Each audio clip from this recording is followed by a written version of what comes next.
Hi, this is Soolan from Tropical Bride Guide. Today I'll be sitting with DJ Eric Snow.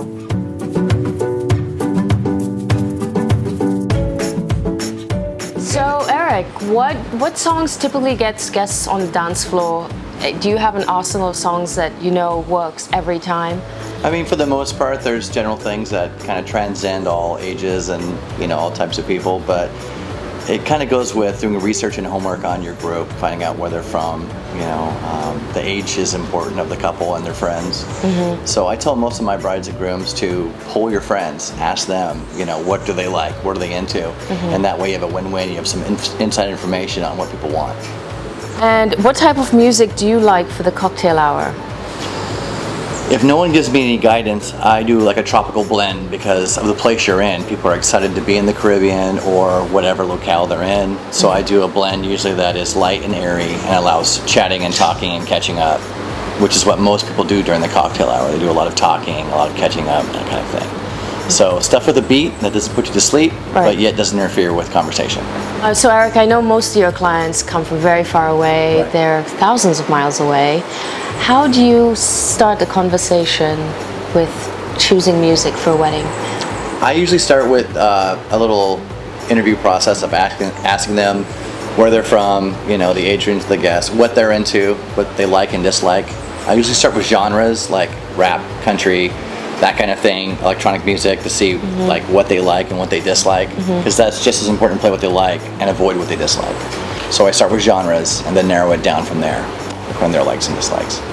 Okay, so they give you lists. Yes. That's lists and it. cliff notes. A good DJ can fill in all the gaps with what you need, but it's good to have some pointers and guidance in the beginning, and then you can fill in the details later with the bride and groom as you go. So how do you feel about brides coming up to your booth and requesting songs? Do you prefer to keep that at a minimum throughout the course of the wedding? It's good to have a good framework when you start, but a good DJ can adjust and take requests as they go. I like requests personally because it tells me what the room's feeling mm-hmm. at that time, mm-hmm. so I can adapt. The room is very fluid. Sometimes the older generation might fade out, and the younger people might come in, so you need to be able to adjust to what's on your floor and what's in the room, because people do fade out early or go long or what have you, and you want to be able to adjust with the crowd. Okay, cool. So how do you feel about opening up the dance floor to guests before the bride and groom have their first dance? Do you think it should be done? Is it preference, bride and groom preference? It can go either way. Sometimes people do open it up and they want dancing the whole time, but there is kind of an unspoken etiquette about waiting for the bride and groom to go on the dance floor. A lot of people just won't do it.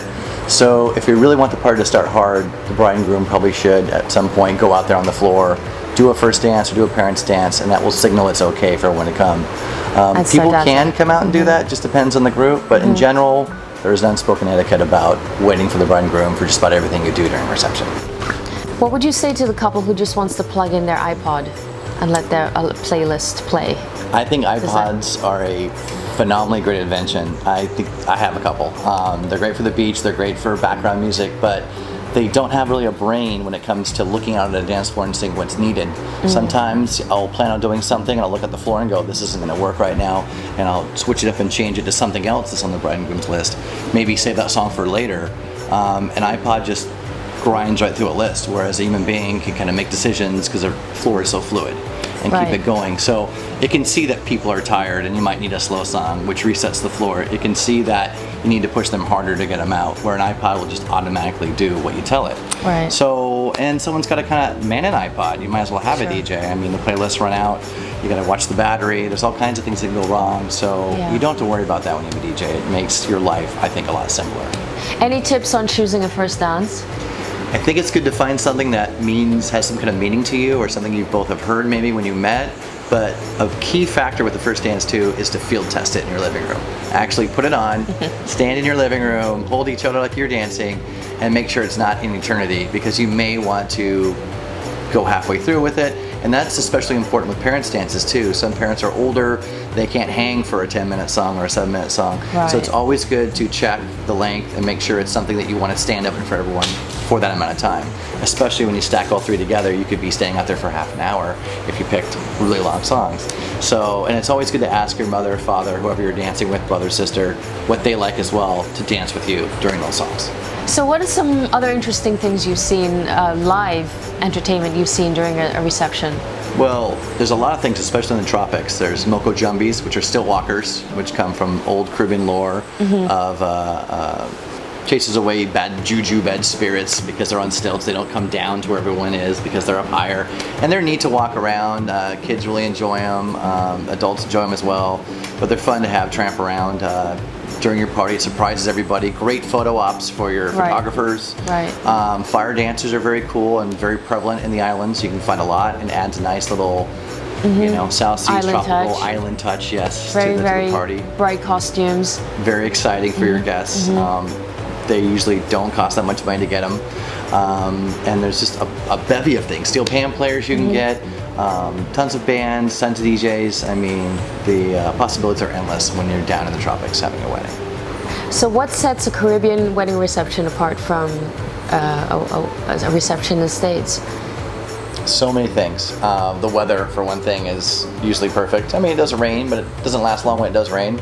Your backdrop for your scenery, for your pictures, is stunning. You have beaches, you have jungles, you have beautiful venues, beautiful villas you can choose from. There's so many ways to go to have your wedding on an island.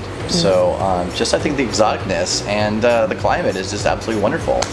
What are the pros and cons to having a wedding reception on the beach, a villa, at a hotel? Any tips on what you should choose? Let's take indoor and outdoor to start with. Beaches are beautiful. Most people have ceremonies on the beach, but parties inside. One of the cons of a beach is there's not a lot of power. On most beaches, you can't plug things in. A DJ really can't play on most beaches. There's just no way to plug in a DJ system, Right. or if they allow it. So, and then your guests, and then you've got the heat factor. Sometimes it is a little bit warm. You're outside for an extended amount of time. A ceremony might be an hour. You can deal with that.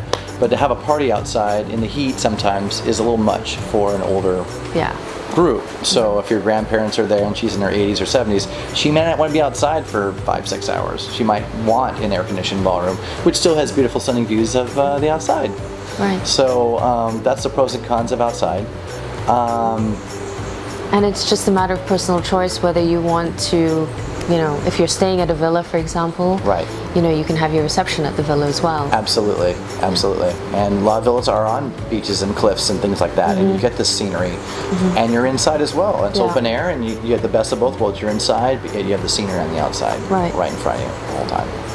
Thank you.